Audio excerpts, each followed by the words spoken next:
And we continue this blockbuster Saturday of sports. We have the starters on your screens for UP and FEU.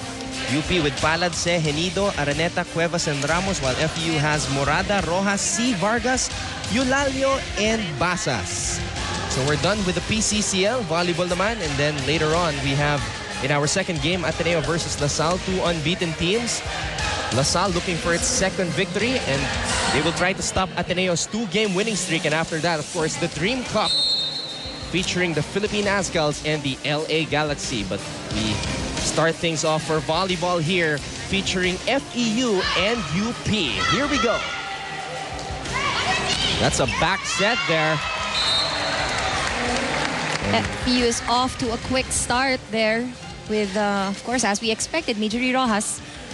Majorie Rojas looking to pick up from where she left off after a strong performance in FEU's opening game of the tournament against UE. What a save there. This is still playable, a free ball for UP. Genido trying to slam it through. Another free ball for UP.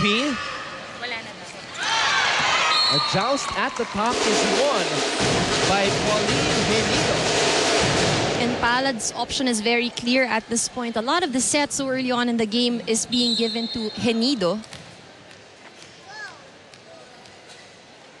Now Joyce Palad will serve for UP. The converted setter. Last year, Joyce Palad played the middle hitter position. It's quite different. You know, normally you would see utility players get converted into setters, but in this case, it's quite interesting. The comebacking Gwyneth Eulalio to serve here for FEU.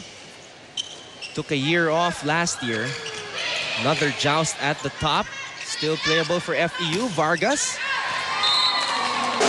Vargas has a lot of power in her. The problem is that if she doesn't get to approach properly, there is that big tendency for her to commit an error, especially when it comes to attacks. It's all about harnessing that power for Rosemary Vargas, but the talent is there. No doubt about that. A misreception there by the libero of FEU. It's Christine Agno apologizing to Coach Ness. And Coach Shaq also now with Coach Ness as part of his coaching staff.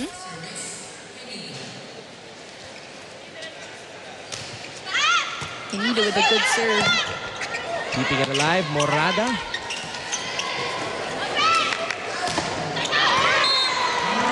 Agno and C just looked at each other at that point. But I would think that the ball is supposed to be dug up by Agno. Angeli Araneta really has to come up big for UP this afternoon if they want to notch their first victory. So far, Araneta has been quiet. 8 points against NU, only 5 points in the last game against Adamson. Now, like what we said earlier, this team, and you know, FEU has actually acknowledged it. They're up against more senior players. It's a much more experienced team, and they know that in the past games or the past meetings that they've had, they won. FEU won over UP, but they don't want to be overconfident. Now, I think on the side of UP, what's important is that you know, they should have some support here for Genido, because it can't be just one attacker who does the job for them in a game. 8 holdovers from last year. Some of the veterans on this UP team, as you mentioned, Genido needs a lot of help. Joyce Palad, the setter for UP, Ana Maria Del Mundo, also in her 4th year, as well as Southlyn Ramos.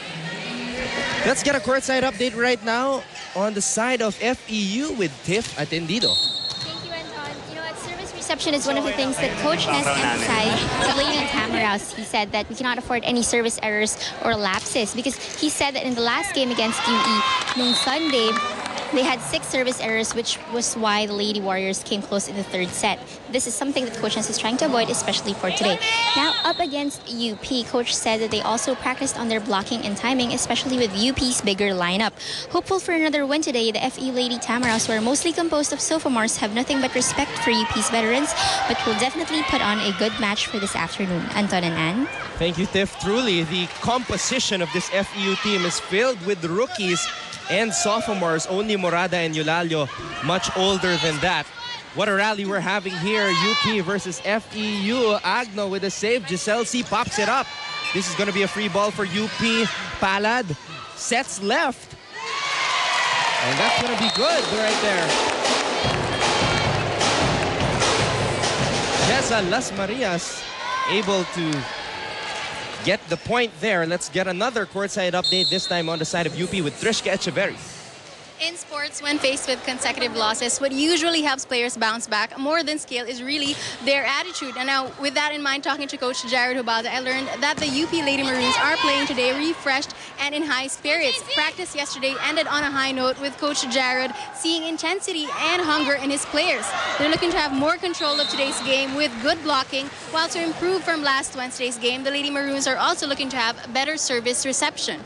Overall, as Pao Henido mentioned earlier, they have nothing to lose. The Lady Maroons are playing today still with heart and without pressure. Anton and Ann.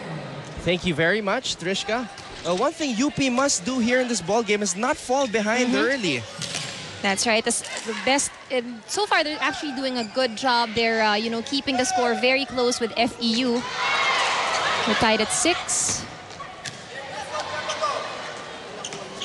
Another long rally here. Miscommunication there.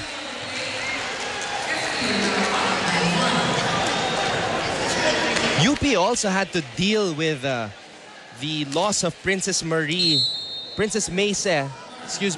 who sprained her right ankle in that last game against Adamson University in just the first set. Se, being a starter on the team, forces Coach Hubalde to change it up in terms of his rotation. And of course, these adjustments may or may not be good for the team. In this case, if the team is already used to playing with a certain, certain lineup of starting 6, there will have to be adjustments. Eulalio getting the point for FEU as we head into this timeout.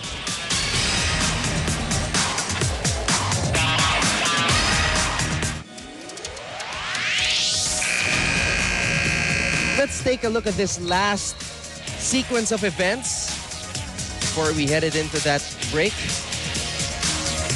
Eulalio just pushing it over to the other side easily. Maika Morada.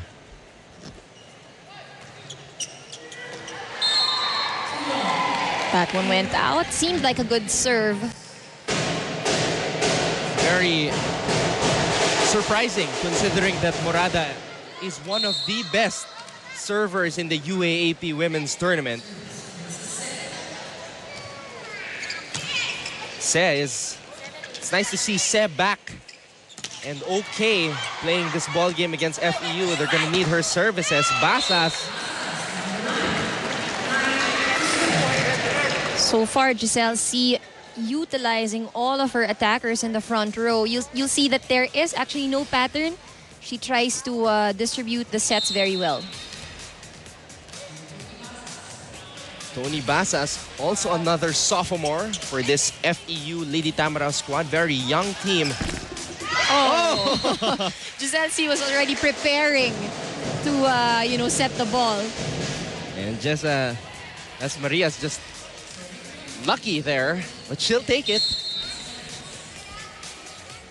This is a crucial juncture for UP because in that last game against Adamson, as we take a look at that Eulalio kill, wow.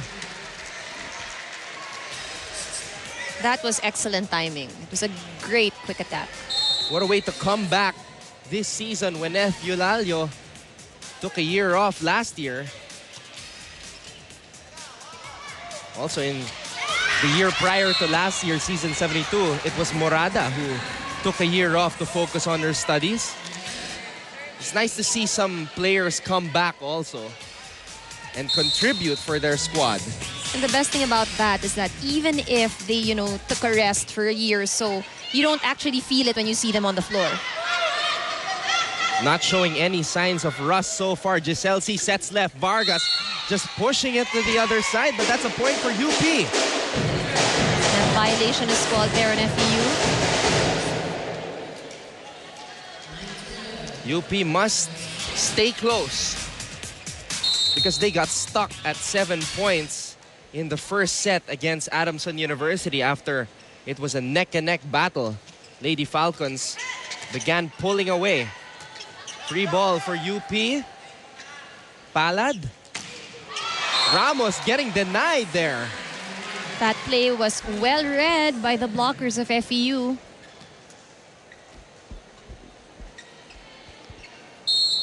(12-9) in favor of the ladies in green.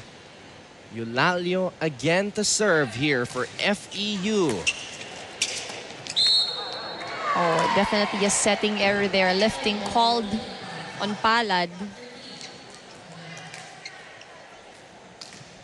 Last year's setter, of course, for UP was Ana Maria Del Mundo, who is still with the team, but according to Coach Jarod Hobalde, was sick a month prior to the start of the UAP season. That is why they have converted itong si Joyce Palad. Eulalio with a service error there.